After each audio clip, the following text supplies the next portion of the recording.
Welcome to the Indianness podcast. It's a show about leaders and success stories of change makers, of people of Indian origin from around the world. And, why are Indians so successful globally in so many disciplines? I don't know, but let's find out together. Today we have Dr. Sowmya Viswanathan with us. Dr. Viswanathan currently serves as the Chief Physician Executive for BayCare Health System, which is one of the largest health systems in Central Florida. She has had a tremendous career in leadership roles with some very, very large health systems like Tenet Healthcare and many, many others. But the thing that really interested me and excited me in having a conversation with her is that she's been a physician. She's practiced as a physician, but she's also been a teacher. She's taught at the Harvard Public Health School. She's also now in administration. And, not too many people go down that path. And so that was very, very fascinating for me, a physician, a teacher, now a leader in administration in the health system. So, welcome, Sowmya. Wanted to hear about your journey. So, let's begin with your journey and tell us where it began, where were you born, and just how you got to the beautiful city of Tampa, Florida. Thank you, Sanjay. Thank you so much for having me on this podcast. Appreciate this opportunity. Um, so I was born and raised in India. I was born in a city called Madurai, which is in southern part of India. I went. It's interesting because after I was born there, my parents were traveling quite a bit within India. So I actually got to spend quite a bit of time traveling around India and actually getting to know all the different states and different cultural nuances of each of the states as I traveled with my parents during school. Finally, for my medical school, I came back to Madurai, which was the next time I was back in my hometown where I was born. And then when I came to US, it was basically to do, I got married. I came over to Boston. When I came to Boston, I applied for residency. So I got in Boston. So Boston University is where I completed my residency. It was interesting journey. It has been interesting journey since then. So I spent we had been in Boston for almost 32 years. My move to Tampa has been quite recent over the past year. So 32 years of healthcare career in Boston, in New England, I should say. I started out as an internal medicine doc. I'm a physician who was practicing physician, so I did hospital medicine. We used to be the old school of a family doctor, if I can call that, where we would see generations of patients. I had great grandparents, grandparents, parents, children, grandchildren. All of them would come and see me in my clinical practice. And then I would round in the hospital, would take care of the grandparents in the nursing home. So did all of that.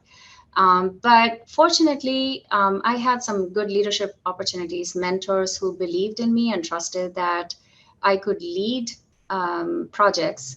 And so they gave me the opportunity. So at UMass, where I spent 10 years, I actually led a lot of efforts around quality. And subsequent to that, after 10 years at UMass, I went to Partners Healthcare. So I was at Partners for a few years where that was the period of growth for me, where basically I was the person who raised my hand no matter which project came my way and said, I want to I want to be part of it. It was more of my interest in really learning and growing as a leader because I started liking leadership, management, um, but at the same time, I was also a good physician. So there is a difference. And I wanted to experience the administrative, the management aspect. So I raised my hand for many things. I learned about the payer system. I raised my hand for running medical group, being part of the medical group. I was also, because of my experience in the hospital space, I was interested in the hospital. It was also the time where we were looking at ACOs, and I wanted to learn about value based care. So all these together, informatics, you name it, pretty much every aspect of health system, I think, except legal, except law, I really didn't put my hand there. But I was there raising my hand for everything. And it was at that time that, again, it leads to a lot of mentorship, having good mentors who steer you in the right direction. So I had people who told me, well, you're good at everything you're trying to pick up. You want to build your credentials as well, and that's how you build your resume. So I did enroll for master's in business administration, MBA, and I did back-to-back double masters. So I did an MBA and I did a master's in healthcare management at Harvard School of Public Health. So that was an eye-opening experience because it was tremendous value add given the scope of responsibilities that healthcare leaders have to really drive our country towards providing the right type of care for all the patients in the community. So it was a fantastic course. I would recommend that in a heartbeat to any physician leader who wants to grow in the leadership space. And then I brought all these together. I went on to take up a role with Dartmouth Hitchcock as the chief ACO officer. So I was there for a brief period of time running the ACO. We were transitioning from Pioneer ACO to Next Gen ACO. And as I was transitioning into all these roles, it was interesting. Um, I felt the only gap I had was all of these are large academic medical centers, nonprofit, and I wanted to really experience the so-called for-profit world because there are things that we learn in for-profit, financial efficiencies, operational efficiencies. And I debated, should I go into a company? Should I do pharmaceuticals? Or should I look for a healthcare system that's for profit? And that's when I joined Tenet. It was a fantastic experience, again, learning how the for profit brain works and how the for profit system works in their efficiencies. Subsequent to that, I had a great opportunity in BayCare Health System, which is where I am now for the past year, and I took on the role of chief physician executive in this role. Now, through these years, I actually continued my clinical practice, but had to start scaling back, obviously, because as responsibilities started to grow, it was not going to be fair for my patients if I was not available for them. So when I was at Partners, I started cutting back, and I had good nurse practitioners who were helping me. And eventually, when I went to Dartmouth, it was really small. I think I spent half day some days, some weeks it was half day, some weeks it was 1 day a week. And then when I joined Tenet, I stopped my clinical practice. So it was a gradual transition from being a clinician to being in leadership. And I have taught for the most part because I enjoy teaching. And of course, the nuances between being a clinician to a teacher to an administrator and a leader is definitely something that I've enjoyed experiencing through my journey. Wow, that's a lot to unpack. Amazing, amazing journey. So maybe let's go back to the beginning. I mean, like I said, my mind is really going in so many places. But one of the things you said when you were growing up, you were moving around a lot. And do you think that experience, because most people don't realize in India when you go from one place to another, there is sometimes a very stark difference, especially when you go from north to the south or the east to the west, etc.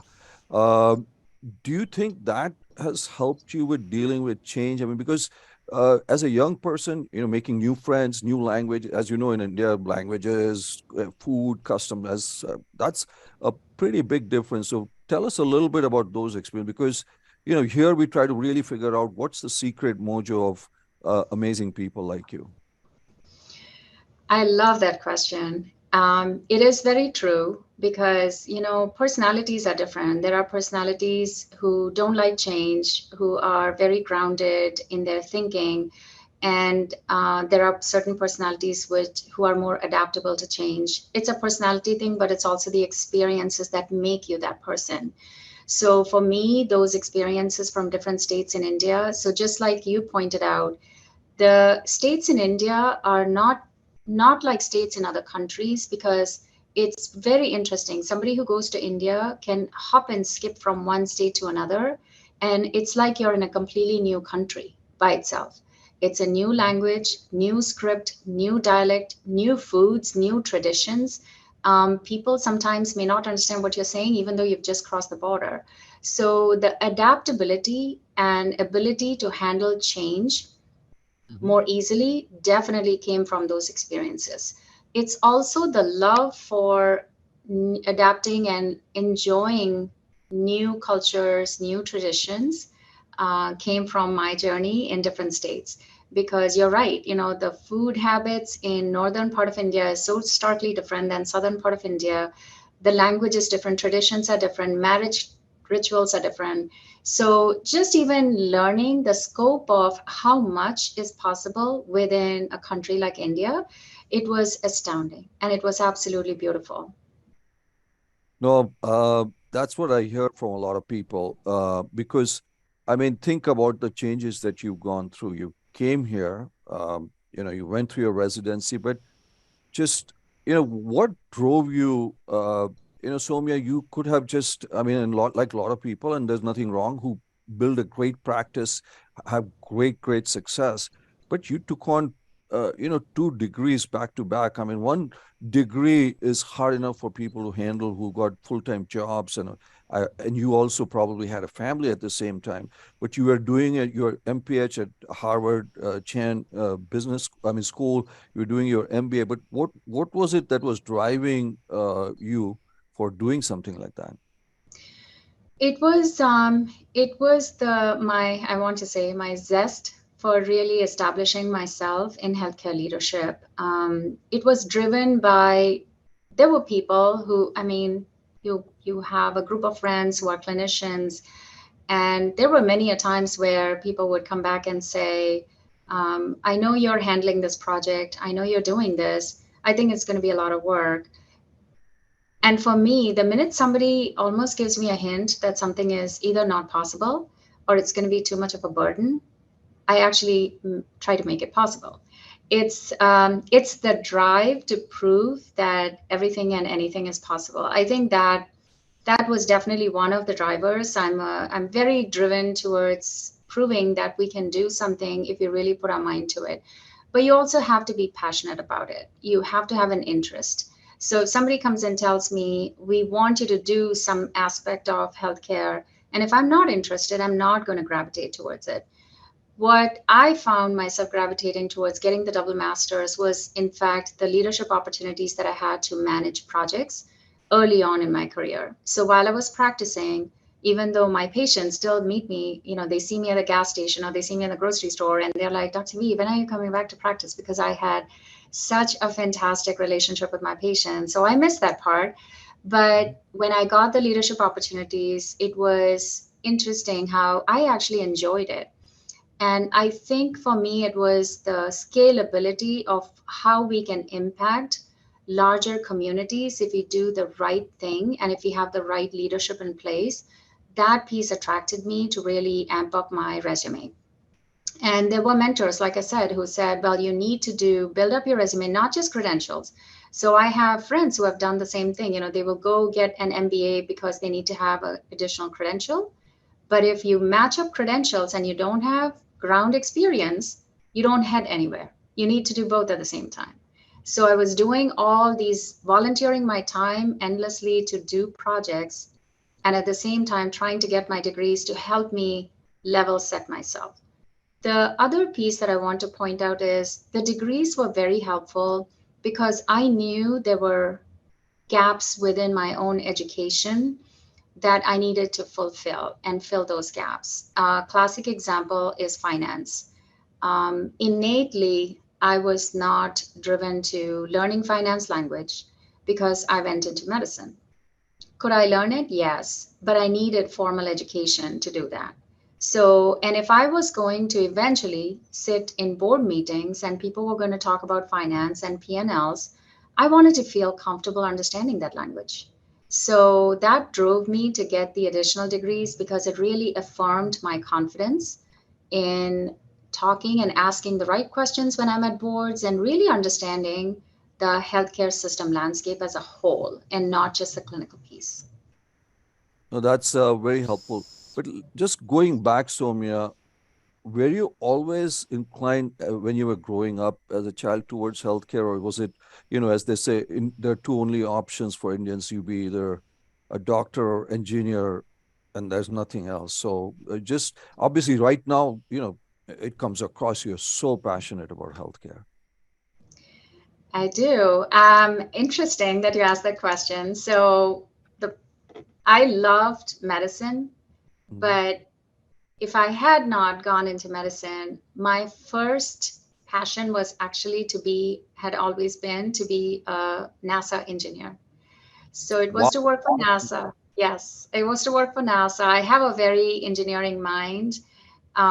It's kind of strange, but it was like I said. People often say you're an engineer or you're medical, but at one point I was just like I had to debate which one do I actually want to pick. Do I want to be a doctor or do I want to be an engineer? I think I ended up gravitating towards medicine. It was a difficult time. It's also a time when we sometimes, you go back and say, what if I didn't do medicine? What would I have been? NASA engineer is one that has been a passion of mine. I still to this day would love to have tours in NASA, just because I like the feel of it. Um, the other part of me, the other half of me is very creative. So if I were to say something happened to me today, I'm not doing healthcare leadership and I'm not in healthcare, I'm a very creative person. So I really enjoy creating designs. I enjoy, and my friends and I have often joked about this and said, well, if we weren't doing this, we'd probably be setting up a boutique shop, creating our own designs and in clothing or clothing design. So anything that's creative is very attractive for me. Wow. Just as an aside, I have a very good friend who is a physician and has been an astronaut on NASA. And one of these days, I'll introduce you to him. He's a medical doctor who's been in space and has written a book about it too. But so that because they need doctors up there sometimes too. But that's a whole different story. But NASA, wow, that's a amazing, amazing story. Now, Soumya, you have the title of chief, physician executive. Now, our audience, everybody is not medically inclined. Now, you also have thrown words like ACO and others. So, just what does the chief physician executive do, and what is an ACO? Just so that people who are, not used to medical lingo, would be helpful. Absolutely. So the traditional titles that people hear are CEO, Chief Executive Officer, who Mhm. is basically an external facing role for most organizations. So they are there to build relationships with key stakeholders that would support the organization. Chief in healthcare, Chief Medical Officer is another title that's very common. They run the enterprise of all physicians, physician extenders like allied health professionals, advanced practice providers, physician assistant, nurse practitioner, etc. So the whole clinical enterprise is run by CMOs. The chief physician executive is an interesting role. And then you have chief operations officer who basically run anything from facilities to the brick and mortar, the capital that's requested for hospitals and other areas.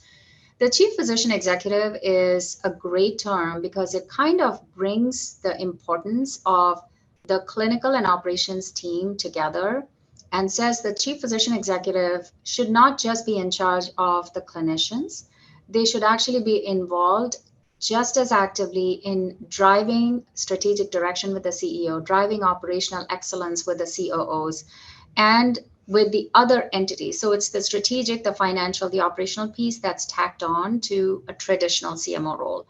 So the scope of work for chief physician executives is often considered, at least thought about as a little bit broad in the sense, let's pull this team together to really make sense of what the whole system is doing, bringing it together as a whole. Um, the ACO is a relatively new term. And what has happened is it was driven by the fact that nationally, at least in US, we know healthcare costs are tremendous. The cost of providing healthcare, the cost of receiving healthcare, everything has gone up incrementally over the past several decades.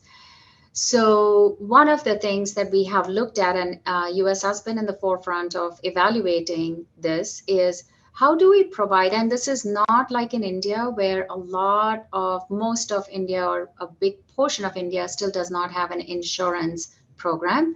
They have a standard national insurance program that has come out, but it's not rolled out the way it is in US. In US, pretty much everybody banks on your insurance to pay for a lot of visits and etc. So what has happened is the insurance market, because the insurance market drives a lot of the billing and practices here in healthcare, and it's not cash pay, um, we have to decide what is the appropriate level of care that we provide for everybody who seeks care.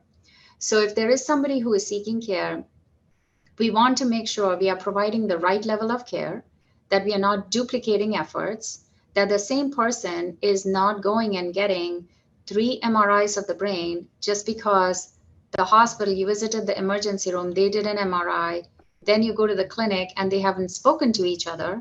So your doctor, primary care doctor, does another MRI, and then you go to an urgent care for some other reason, and they're like, well, we don't have that MRI, so we're going to repeat it again. So it's that duplication of effort that drives the cost to a certain extent.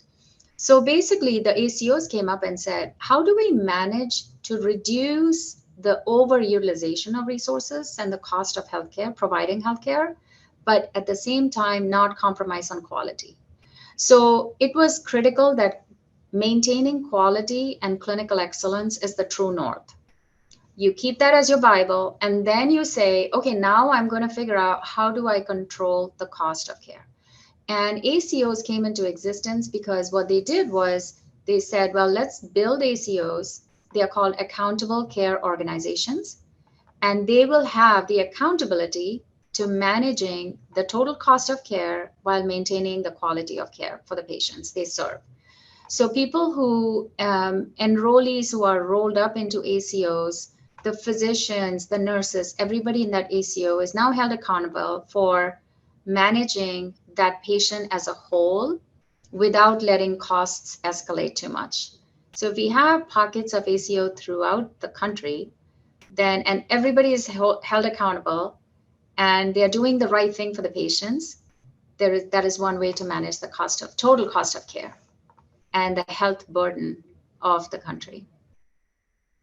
Well, that's I hope that leads to lowering the cost of healthcare and improving healthcare because, as you know, the United States puts out about 15% of its GDP towards healthcare, and we are not ranked as high as other developed countries. But that's a topic for another discussion. We could spend hours trying to argue that.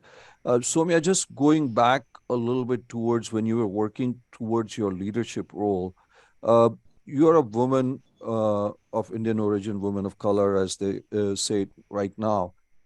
Now you see, a lot of changes that have happened. Were there other peers that you found? And because you mentioned a few times, and I want to go back to the point of mentors being such an important aspect. And a lot of our guests talk about the role of mentors. So if you can just talk a little bit about were there others like you, or was it a hard path you were trailblazing? And then I want to delve into a little bit into the role of mentors too.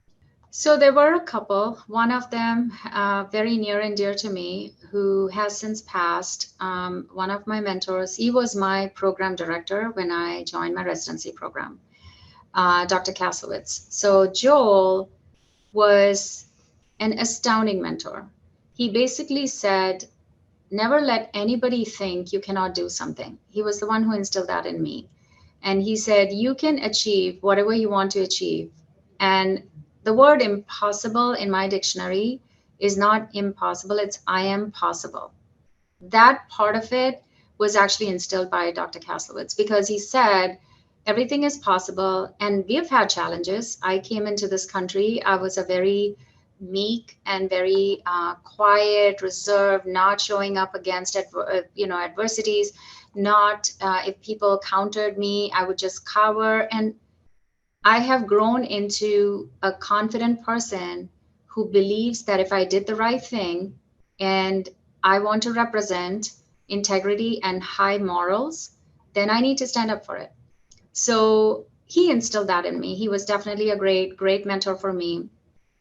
The other person who has instilled that we need to be able to speak up for what we believe in and not be afraid of anything is Nancy Kane. And she'll be very proud to hear I'm saying her name, although she doesn't like all this propaganda. But she taught us at the master's. I was under her training at Master's in Healthcare Management at Harvard School of Public Health. She always represented the fact that, don't be afraid to speak up. And she has given us multiple times where she said, I got into trouble because I spoke up and that was the truth. But she said, nobody blamed me for it afterwards that I was hiding anything. I just told the truth. So a lot of times, just being our authentic self and showing our authenticity is important, and not hiding behind a facade of a curtain or a veil that doesn't show my authentic self is important for me. And that has, I think I have represented that quite well. You can see that I have a slight accent. I do have an accent. Um, and I sit in rooms sometimes. If I don't understand a language, I will just openly say, I don't think I have heard that before. Can you explain? I think we all need to be showcasing our authenticity and letting people know we are here to be part of a team and learn from everybody. And just being a woman of color, a woman and a woman of color, should not deter me from being behind anybody in the race. Those are great words, showing your authenticity. I think we need a lot more, definitely, of that. Um, Soumya, you talked a lot about mentors, and we have other women leaders come in there, etc. Are you mentoring people? There's this say paying it forward. Is that something that you also? I mean, you had Dr. Nancy King and others who are doing it. Is that something you also believe in doing? I would love to, Sanjay. I haven't had an opportunity where people have actually formally asked me. I have done a lot of mentoring and coaching more on the side where people have directly reached out to me and said, I really want to learn from you. And it hasn't been just women, it's actually been men, women of all kinds who have reached out and Hmm. said, I really want to learn from you and how to groom myself into a healthcare leadership position. Sometimes it's just leadership position. And I have people reaching out to me on social media quite a bit where they say, I just want to talk to you, just want to learn how you got here. And what can I learn from you? Can you share with me? So I've done it impromptu, no formalized process, but I would love to have a formalized process and be engaged in that. Well, she's giving an open offer to people who are listening that, and we will, obviously take up some people who reach out to us on that. So that's very, very nice of you, Soumya. Soumya, the world of healthcare is changing right in front of our eyes. I mean, you know it probably also, whether it's talking about the use of stem cell technology, artificial intelligence, robotics, across the world things are changing. What is your viewpoints, especially the topic du jour right now is AI and generative AI and how it is going to impact the world? I mean, what would be your thoughts? Because you have an amazing view as a practitioner, as a teacher, as an administrator. Absolutely, this is a topic near and dear to me. I have to say that there are few disruptions that have shaken the world, and when I say shaken, more positively. Mhm. Um, at that time, probably it was like, wow, what are you talking about? But when you look back a few decades ago, when computers came into the world, it was a Mhm. disruption. Did people believe in it? Probably not. And then it took a few geniuses to really say, I don't care if you don't believe in it, we are moving forward with it. The same thing happened with internet. And when internet broke and people started talking about, wow, this is a new way, people were afraid, but it's globalization to the core because it really brought other aspects of the world to my screen page on my computer where I could dig into any place anyone is and help technology build my knowledge and medical knowledge and general knowledge. The third piece of this, I think, is going to be AI. And a lot of it is the automation piece because we we all have gone through the COVID phase. We know what COVID did to us. One thing that it did do to the healthcare system and healthcare in general was really brought out the stark reality of the fact that health is critical, but it also brought out on the healthcare workforce the issue about burnout. So, from a healthcare landscape, what we are finding is we are humans. There's only so much we can do. Yes, we have all the brains, there's so much we can do. But wouldn't it be great if we had people who can help us? There's not enough people to do that kind of work, and technology is one way to help them get there. So, we have heard a lot about ChatGPT, we have heard a lot about AI, generative AI. I have to say that it's going to be the wave of the future, but it's going through growing pains now. I'm actually giving two talks on AI topics in the next couple of weeks. And it's going to be AI in healthcare, how we are using it. So, whenever we have now new technology, I think first of all, we got over the fact that change is hard. Now, people are adaptive to change. So, they are welcoming AI. But in their need to welcome AI, sometimes you have to worry that they're going so fast that they are not looking at the hiccups on the way. So, as people are identifying the hiccups and saying, okay, we need the AI will only pick up on what we are feeding into it and then spitting out what it is picking up and analyzing what we are feeding into it. As long as we understand that, that's great. When will the time come when it becomes emotionally intelligent, and that's already happening, where it picks up language that we are saying and feels like, okay, I don't think that's important for this note. So, classic example is, and you may have read this, I don't know if you did, but BayCare Health System is engaging with AI tool that's going to be, so we already have an AI tool that's going to help physicians with the dictations. And it's called DAX. We are already rolling it out where, you know, as the physician is talking to the patient, the DAX will pick up on nuances of the conversation, write out the note. The next iteration is we wanted to make sure the nurses are also having a similar tool that will help prevent burnout. So we are engaging in a technology which is going to be rolled out pretty soon, where the nurse will be having an interactive conversation with patients and it's picking up on the note, writing the note for the nurses, and also picking up on the emotional piece a little bit and, you know, really analyzing the whole conversation because the nursing conversation with patients is a little different than what physicians have. So, is AI here to stay? I believe yes, it's here to stay. Do we need to refine it? Yes, we do. And there's a lot of people who are refining it so fast that we'll have a pretty good finished product pretty soon that's going to be helpful for us.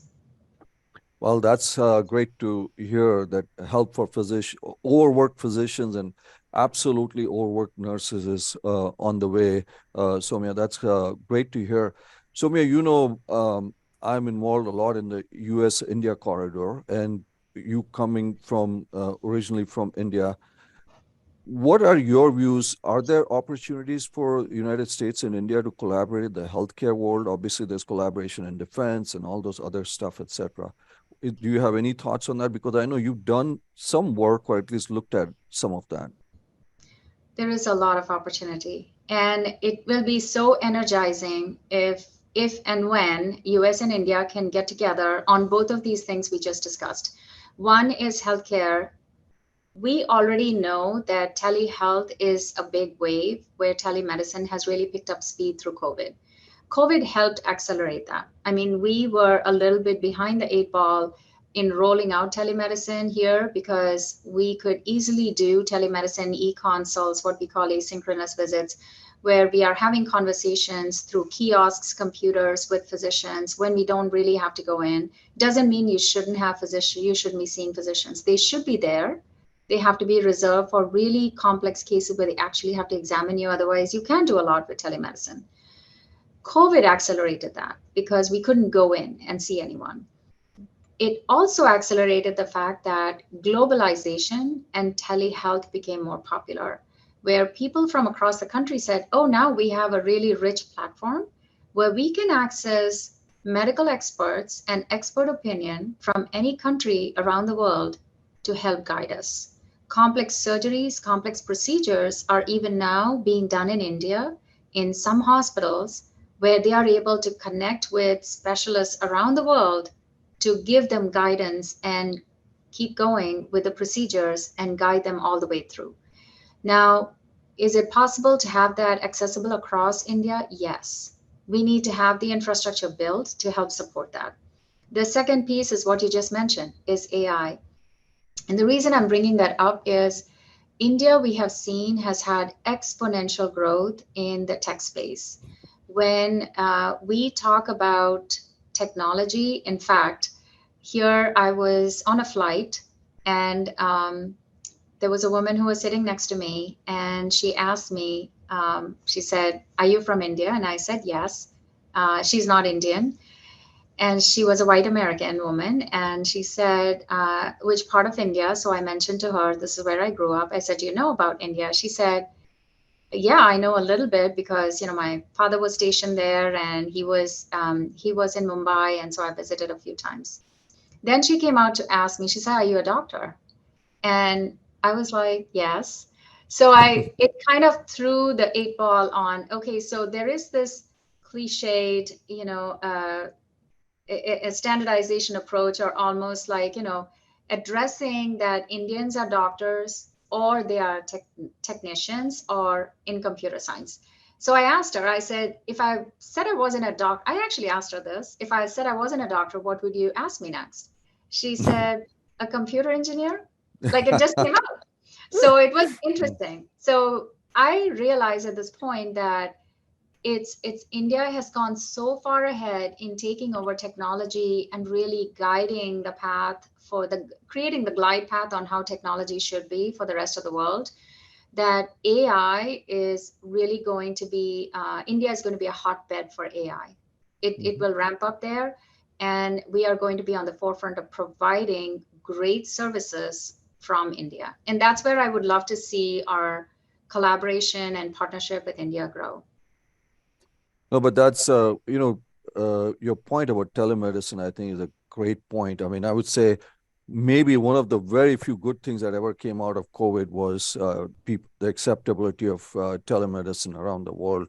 And I think India could use that, and we could use some of the expertise that India have. Uh, just you are an Indian American, follow a lot of Indian traditions and cultures. How do you balance the Indianness at home and then being the American professional? Is that ever a dichotomy or anything like that for you, Sowmya? I put a lot of emphasis on that so-called balance, as you just called it. Mhm. For me, and as you know, for most Indians, we don't do well without family support. We rely Mhm. on them. We rely on our family support for many things, for connecting with them for our own wholeness, to say, so that we are harmonized internally, because our harmony comes from being around people, being around family. So everything revolves around people and family in India, other than food. Food is another driver, but it's food, family, people. Um, so, what I have done to really help me balance out the work is I don't consider work as work, because I have brought a lot of my inner traditions that I follow in India to work. In fact, I have, and it's also a great team that we have here. The team that we have here at BayCare is so, they want to be part of a team that feels like family. So we are Mhm. trying to inculcate a lot of fun in what we do.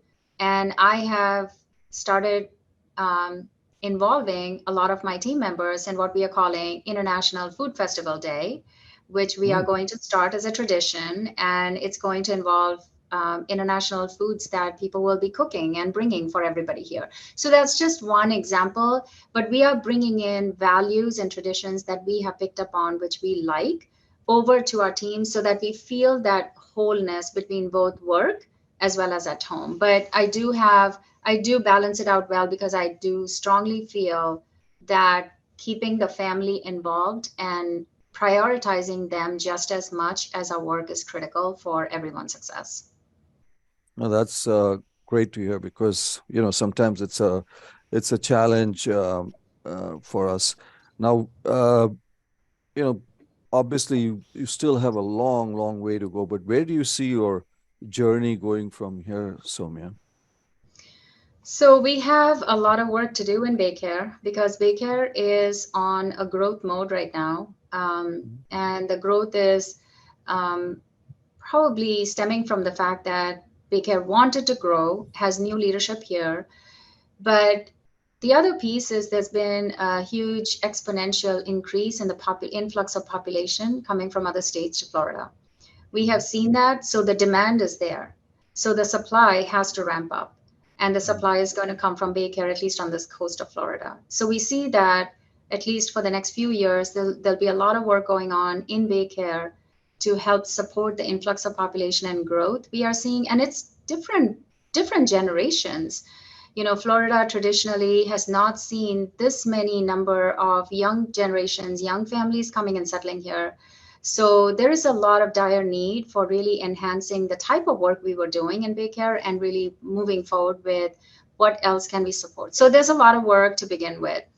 Um, in terms of more global work, I would want to be more engaged in US and India collaborative efforts and partnerships. And I have a few people I'm already speaking with just to see what kind of partnerships, what kind of ventures can I personally get involved, because there is so much we can do together for the same reasons we spoke about, that I think it'll be very helpful for us to really strike more conversations with the US government as well as the Indian government to see how much more we can do together. Well, fantastic. Supporting local Floridians and expanding into US India opportunities. Some of our listeners who are listening who have US India health opportunities, the person who could be really, really helpful. So that'll be fantastic. Great, exciting times. So, we generally tend to end with a little bit of a lightning round, uh, which is, quick questions to kind of see what your thoughts are. These are, quick thoughts. So, what is your definition of Indianness? Everybody has a different one. Being our authentic self, of not being a superficial or a showy person, but being an authentic self. Humility is another big one. Hospitality is another big one with Indianness. Um, Indians are known to be hospitable people, where we extend our hospitality to everybody, even whoever is not favorable towards us or whoever is not in the best interest of the situation. We will be the kindest human being. So I have never heard of Indians who have a malicious intent or have vicious intent when they are faced even with the most adverse circumstances. They are the kindest human beings. So that is what goes back. Another aspect of Indianness, this is again coming back from one of my mentors from the past. He used to always say that the piece that I remember about India is, if you love colors and you love aromas, you will love India. That has stuck with me. It's just vibrant with color and aromas, and it reflects life. People from Indian origin love life, which is the most energizing part of us. That's pretty good. Authentic, honest. And one thing I can tell you, she's right. They'll kill you with the food and serving you and being hospitable till you can't eat more. So no, that's a good feedback. Uh, how about one person that from India or uh, Indian American that you really look up to or inspires you? A living person, not person who's dead. Okay, so I wish she was living, but internally, my mother. She just passed Okay. away, so I'm still going to bring her name up. Just, a genuine person who absolutely had such zest for life that it rubs off on anyone who's around her. But another person who has always inspired me, again, Professor Abdul Kalam, just for the genuine person that he was, just a kind human being who always went out of his way, and also being a visionary thinker at the same time. He had a Mhm. vision that level set and that helped us define what India should look like for the future. So these two definitely are big people who have since passed away. Um, I do have a lot of respect for current administration in India, Mr. Modi. So Narendra Modi is definitely somebody who has paved the path for a lot of great things that are happening currently in India, and being that stalwart for progress, which is very, which is admirable. Well, I need to sneak in one question because you mentioned you traveled in India a lot, going to different places. Uh, Favorite city in India, since you've been so many places, and I don't know if you're going to stick to Madurai, but what is your favorite city? I actually love Chennai. Um, Okay. so Chennai is, I think it's because we had a lot of family in Chennai. So even if we lived in other states for vacations, we would come down to Chennai. Chennai. That's where my cousins were, that's where my grandparents were. So it's all those fond memories that I had. But the other part of Chennai that I love is the people there are just normal, low key human beings. Mhm. There is nothing that they are showing off. There are no hidden agendas with them. Mhm. They are normal people who will just, and they're also kind at the same time. So it's that comfort level that I have, that that I can sit and do whatever I want with them. I can eat whatever I want, and nobody's going to be judgmental. That part of Chennai is adorable. Wonderful. Chennai, it is. So last question is, what is the advice you would give your younger self, 20, 30 years ago, if you were to have a conversation to Sowmya, what would be the advice you would give? My advice to them is everything and anything that you imagine is possible. To yourself, 20, 30 years ago. The same thing. Everything and anything that I can imagine is possible. And you made it possible. What a great journey, and I think the best is still to come. Thank you, Sowmya. Thank you for being on the show. Really, really enjoyed this conversation, and I'm sure our listeners are going to really get inspired by this. So, thank you.